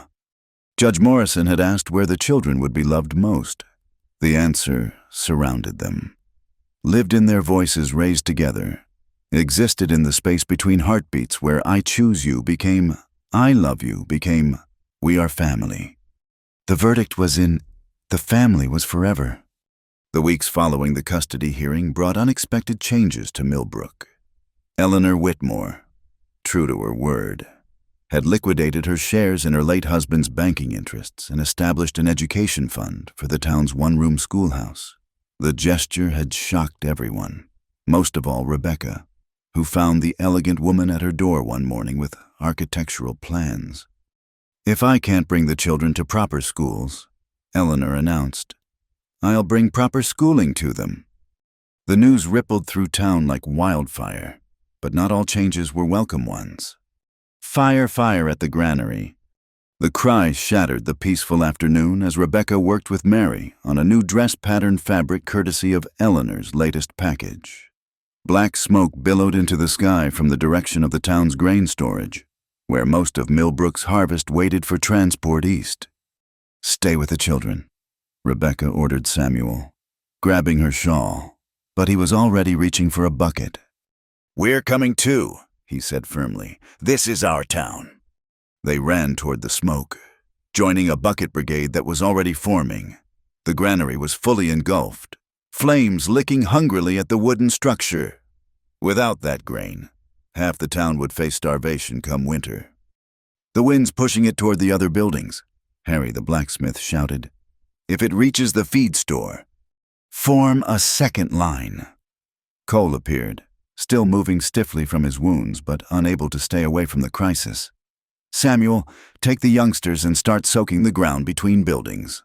Rebecca, we need every container that can hold water." They worked with desperate efficiency, the entire town united against a common enemy. Eleanor appeared, her fine dress soon ruined, working alongside Mrs. Patterson without complaint. Even Mrs. Caldwell, in town for her monthly inspection, joined the effort. But it wasn't enough. The fire was too fierce, the autumn air too dry. Just when it seemed the flames would jump to the next building, a new voice cut through the chaos. "Stand clear. Move away from the building." A group of vaqueros from the Hernandez ranch thundered up, their horses pulling something Rebecca had never seen: a wheeled water tank with a hand pump apparatus. "Senor Hernandez sends his regards," the lead rider called. "And his new firefighting equipment from Denver." The mechanical pump threw water with far more force than buckets could manage. Slowly, agonizingly, they began to win. By sunset, the granary was a smoking ruin, but the fire was contained. As the exhausted townspeople gathered to assess the damage, a figure emerged from the shadows: Joe Whitlow, nephew of the banker Whitlow, who'd been exposed for backing the Jameson gang. "Shame about the grain," he said, not bothering to hide his smirk. "Course, my uncle's associates in Denver have grain to sell, at triple the usual price, given the shortage." "You did this," Cole said quietly, dangerously. Prove it. Sheriff? Whitlow's eyes glittered with malice. Though I wonder how long you'll be sheriff. Injured as you are. Lot of folks saying the town needs someone capable. He sauntered away, leaving stunned silence in his wake. Rebecca saw the truth in people's faces. The harvest was gone. Winter was coming, and their sheriff was still recovering from wounds earned protecting them. "We'll figure something out," Cole said, but his voice lacked its usual confidence. That night, an emergency town meeting convened. The situation was dire without grain reserves. Livestock would starve. Families would go hungry. Whitlow's associates controlled the nearest supplies, and their prices would bankrupt most families. "Maybe," Tom Crawford said reluctantly. "We should consider Whitlow's suggestion about the sheriff position, if Cole stepped down temporarily, showed cooperation." "You want him to bow to extortion?" Rebecca stood, fury overcoming her usual reticence in town meetings. "Cole nearly died protecting this town. And we're grateful." Crawford replied, "But gratitude doesn't fill empty bellies." The meeting devolved into arguments, fear making neighbors turn on each other. Rebecca watched Cole's face grow more drawn, saw him unconsciously favor his wounded shoulder. "Enough!"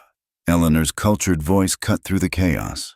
She stood like a queen among commoners, but her words were for the common good. "You're letting that arsonist divide you.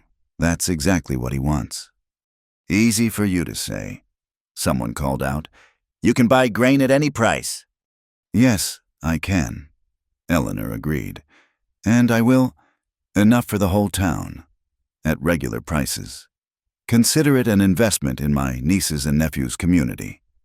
Stunned silence greeted this announcement. "I can't accept charity," Cole said quietly. "Then don't." Eleanor replied, "Accept a loan. The town can repay me from next year's harvest. Unless you'd prefer to let pride starve your children." It was a lifeline, but Rebecca saw the cost in Cole's eyes. A lawman dependent on charity, even disguised as a loan, lost authority. Whitlow had wounded them even if they survived. The grain Eleanor purchased arrived within days, but so did new troubles. Anonymous notes appeared under doors, suggesting Cole was unfit for duty. 2 families who'd borrowed from the defunct Whitlow Bank found their loans suddenly called in by new management. The message was clear: cooperate or be destroyed. "I should step down," Cole said one evening, staring at his badge.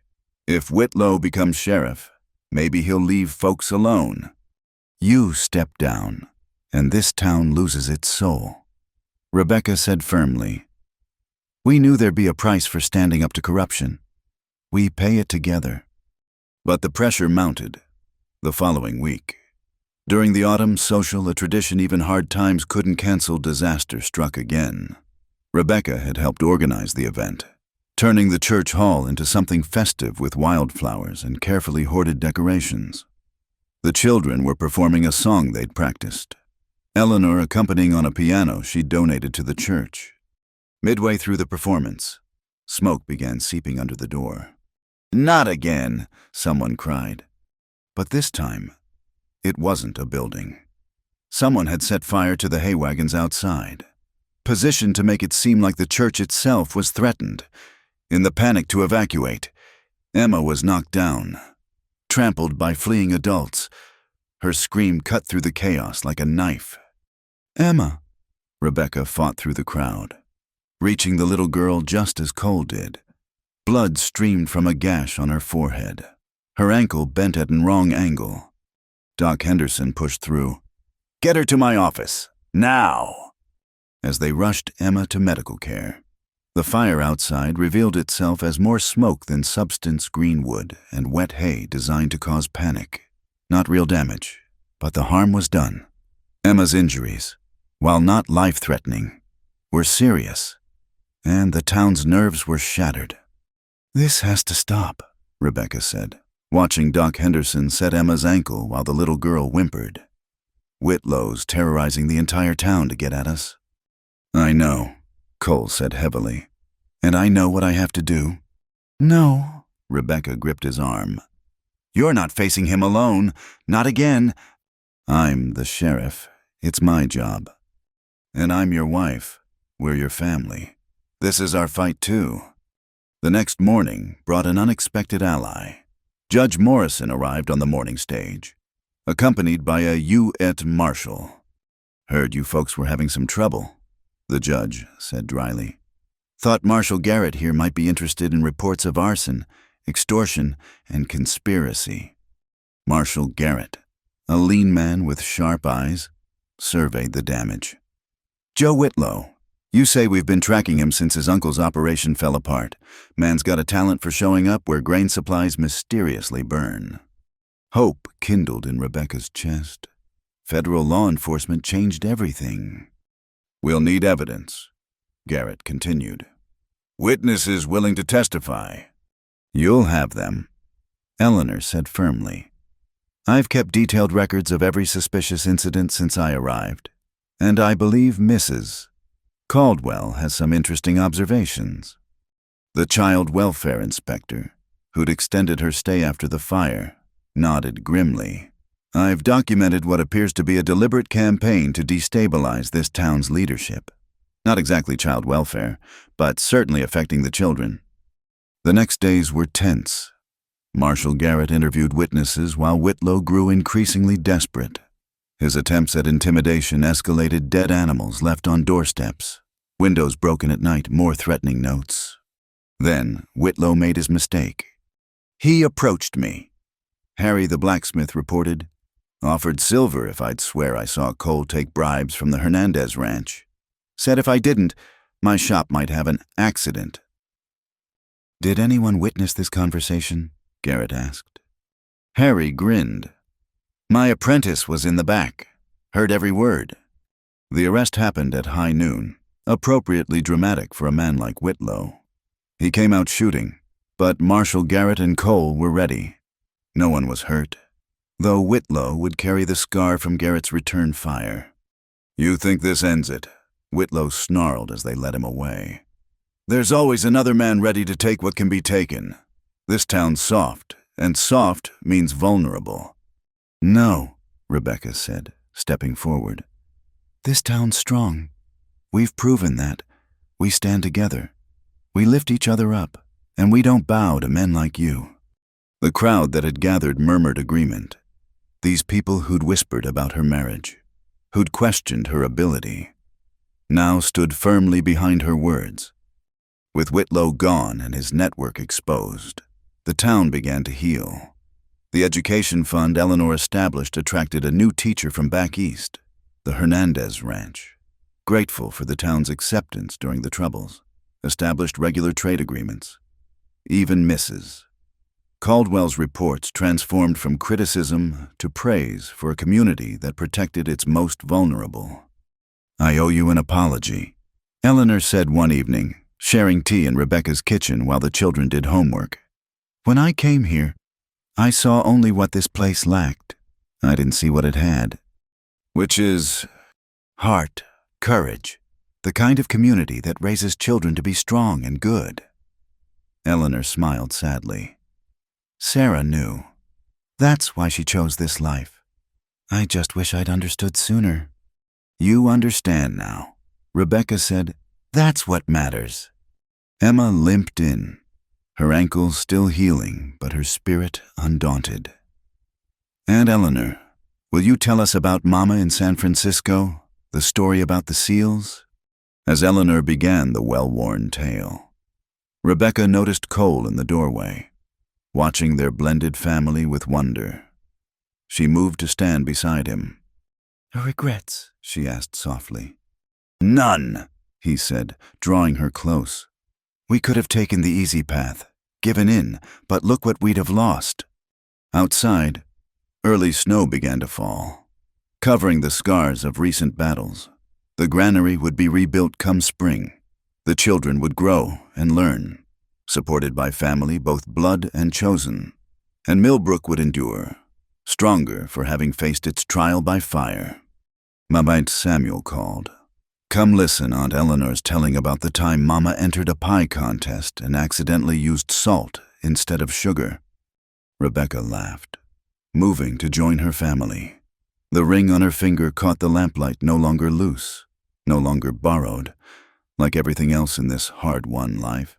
It fit exactly as it should.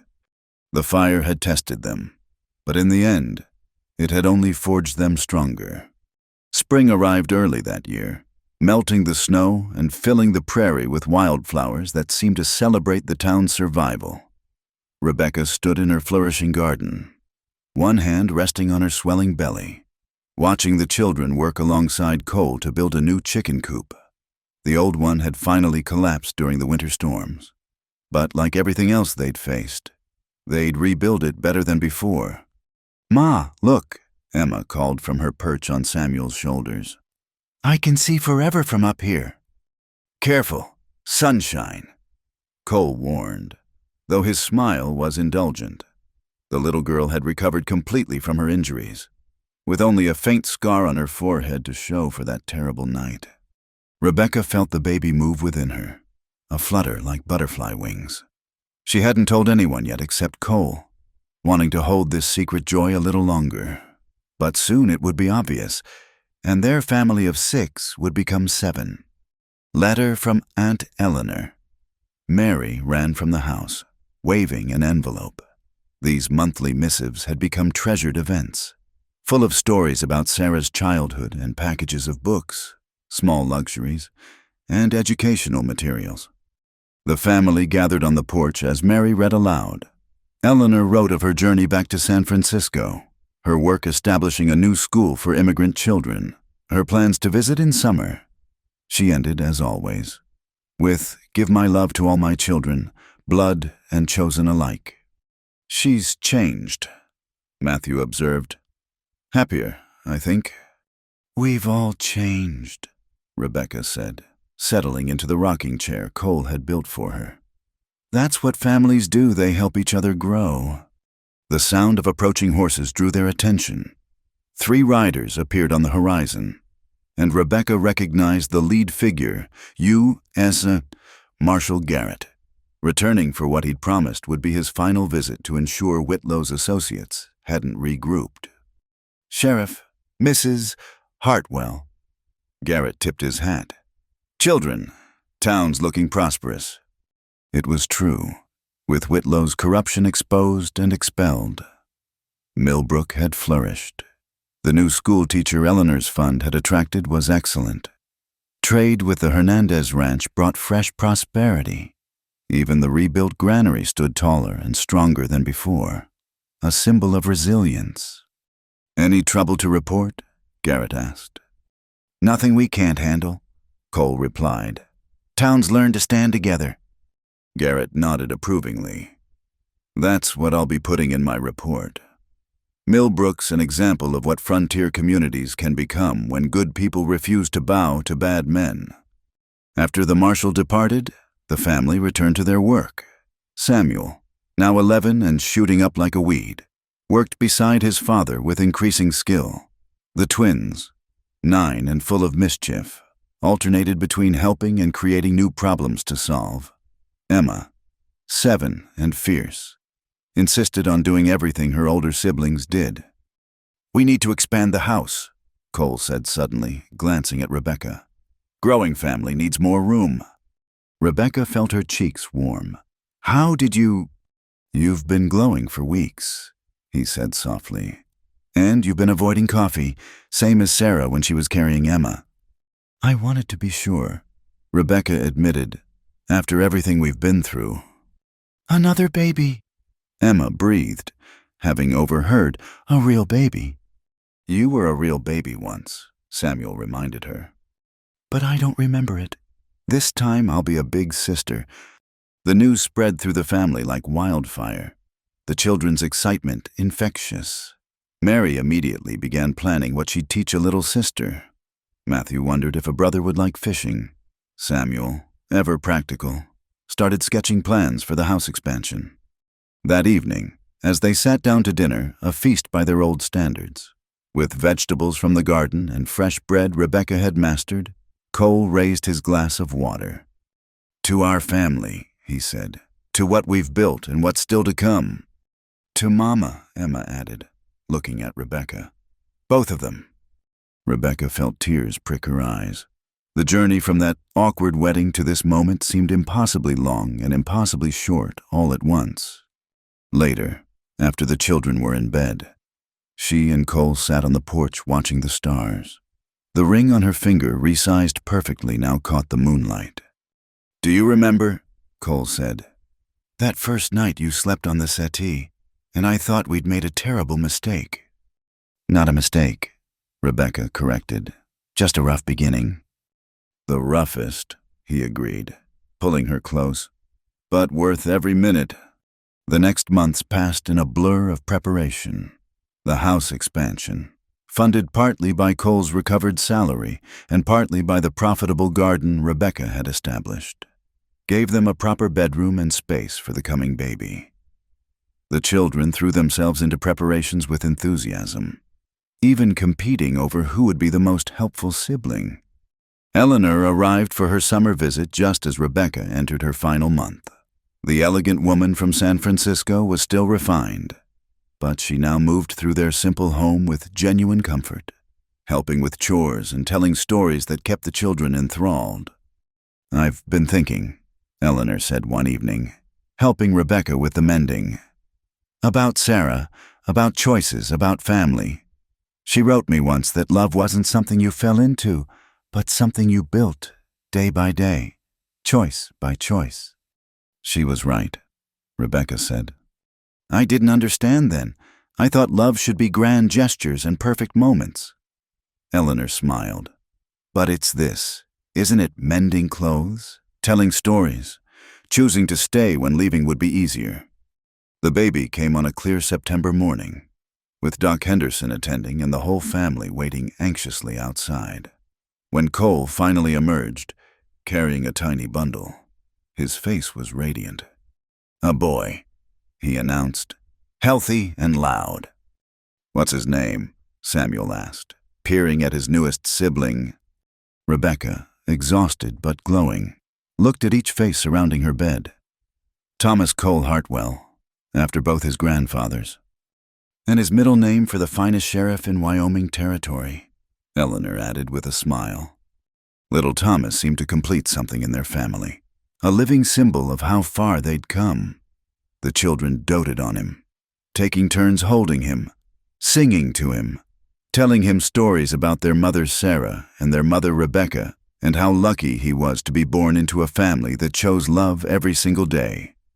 The town celebrated with them. Mrs. Patterson brought enough food to feed an army. Harry crafted a beautiful cradle. The Hernandez family sent a hand-carved rocking horse for when Thomas was older. Even Mrs. Caldwell, making her final inspection visit, pronounced the Hartwell family an exemplary model of what determination and love can accomplish. As autumn painted the prairie gold, Rebecca stood once again on the porch, Thomas in her arms, watching her family. Cole and Samuel worked on the barn, their movements synchronized through months of partnership. Mary taught Emma a new embroidery stitch while Matthew practiced his letters, determined to catch up to his twin. This was what she'd fought for, she realized. Not just a roof over their heads or food on the table, but this, the everyday magic of a family choosing each other, again and again. "Mama?" Emma appeared at her elbow. "Are you happy?" Rebecca looked down at the little girl who'd first called her Mama, who'd opened the door for all of them to become family. "Happier than I ever dreamed possible," she said honestly. "Good," Emma said decisively, "because we're keeping you, forever and ever." "Forever and ever," Rebecca agreed, shifting Thomas to one arm so she could pull Emma close with the other. The sun set over Millbrook, painting the sky in shades of rose and gold. In the distance, a meadowlark sang its evening song.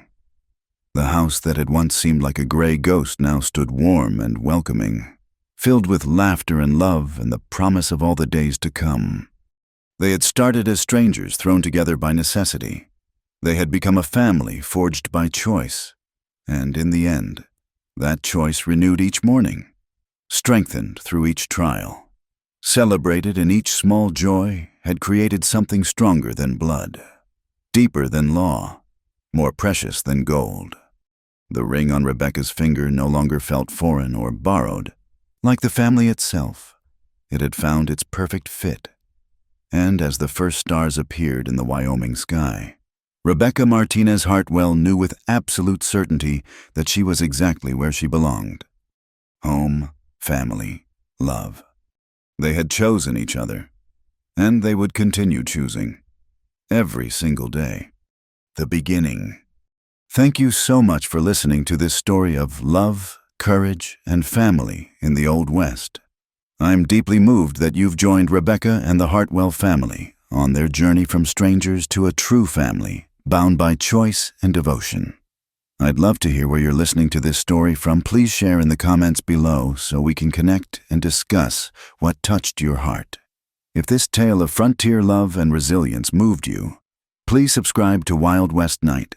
Give this video a like and hit that hype button to help more people discover these stories of the American frontier.